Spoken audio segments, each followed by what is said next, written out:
नमस्कार, times of Swaraj में आप सबों का स्वागत है और मैं हूं संतोष सिंह। और आज हम टाइम्स ऑफ स्वराज में समस्तीपुर लोकसभा चुनाव पर चर्चा करने जा रहे हैं। एक इंटरेस्टिंग विषय है, इसलिए इस पर आज चर्चा कर रहे हैं। कौन जीतेगा, कौन हारेगा, किसके साथ कौन है, ये तो बात की बात है।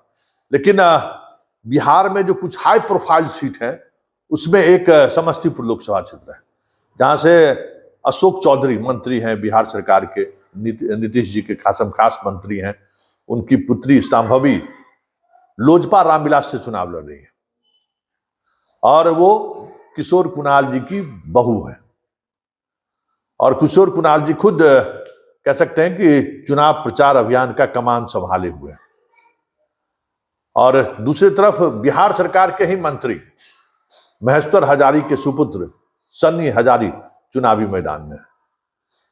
मुद्दा बाहरी बनाम वोकल फॉर लोकल का भी है और राजनीतिक विरासत किसके साथ खड़ा है, रामविलास पासवान का राजनीतिक विरासत किसके कंधे पर, किसके साथ खड़ा है, इसको लेकर भी कह सकते हैं कि कहीं न कहीं समस्तीपुर में यह लोकसभा चुनाव एक चिराग के लिए भी और महेश्वर हजारी दोनों के लिए परीक्षा है, क्योंकि दोनों रामविलास पासवान के पुत्र हुए चिराग पासवान और महेश्वर हजारी भाई हैं।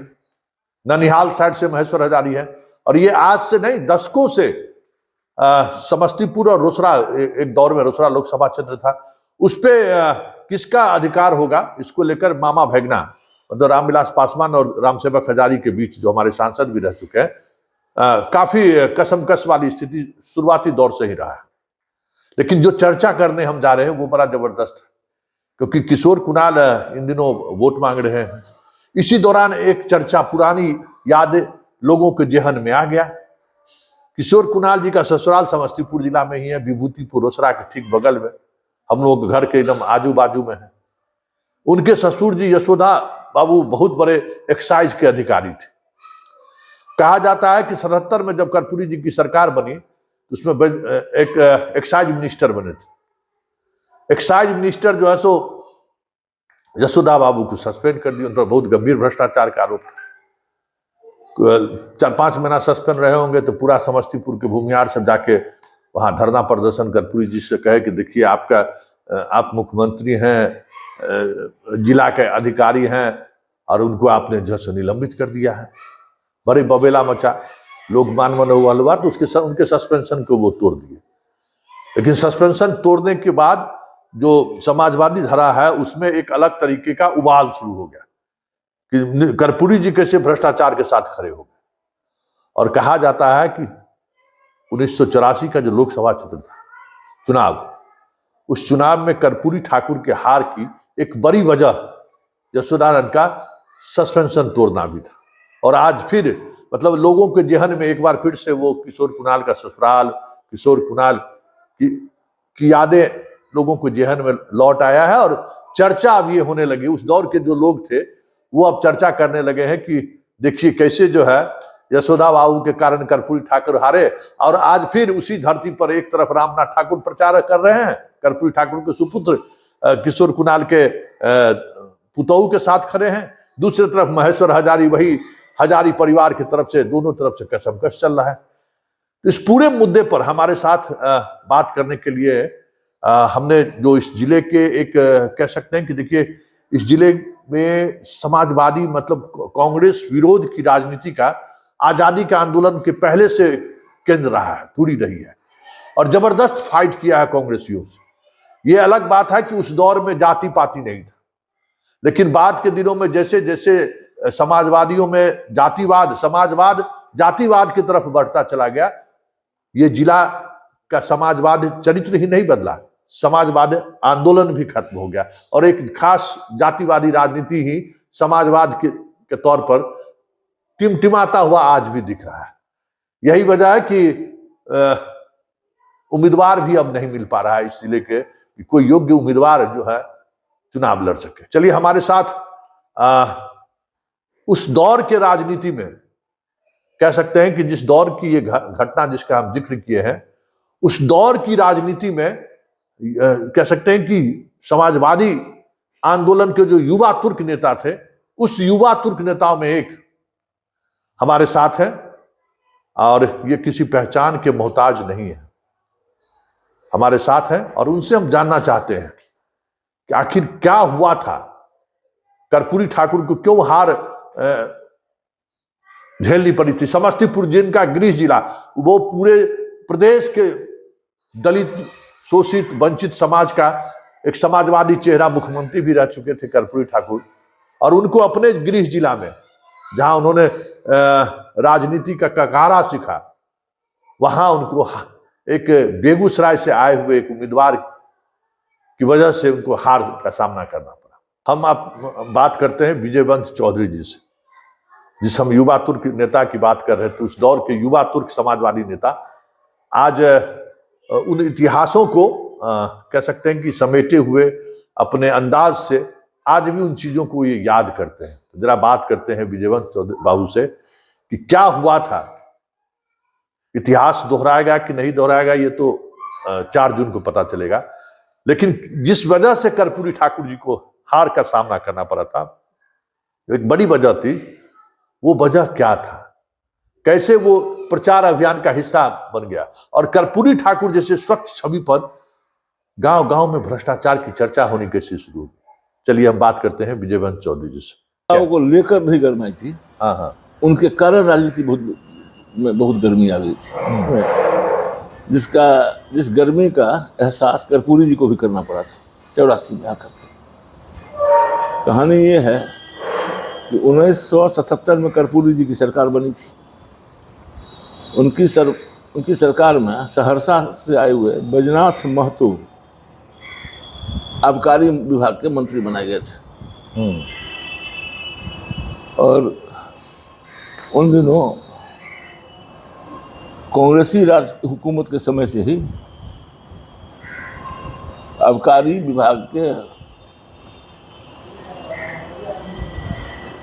सबसे बड़े पोस्ट पर यशोदानंदन सिंह बदनाम थे। तो बैजनाथ महतो ने उनके यहाँ छापामारी करवाई थी यशोदा बाबू के घर पर। यहाँ विभूतपुर में उनका घर है जी, समस्तीपुर जिला में।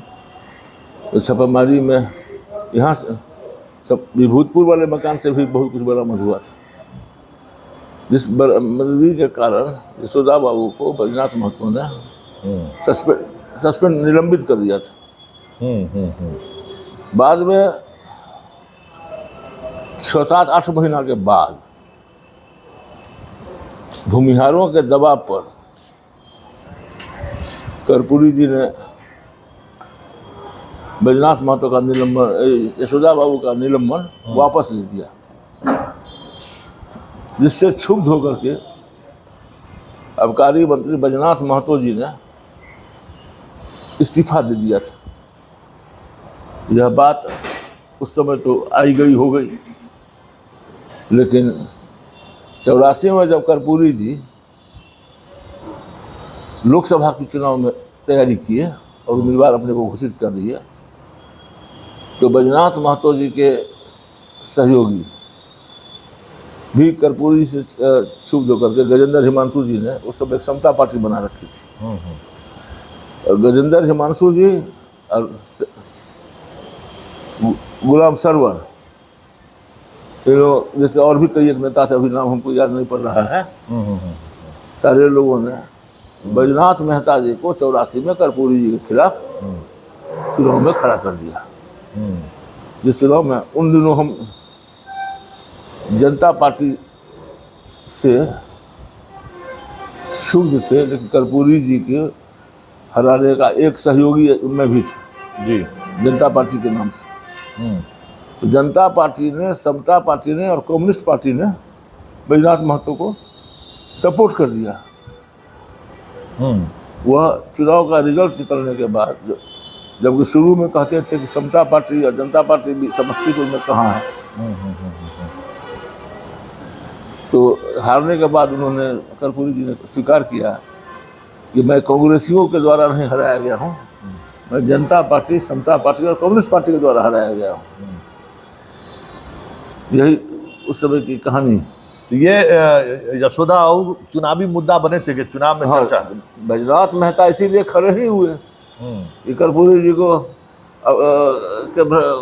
भ्रष्ट साबित करने के लिए यशोदा बाबू को उन्होंने निलंबित किया था, उन्होंने रीइंस्टेट कर दिया था।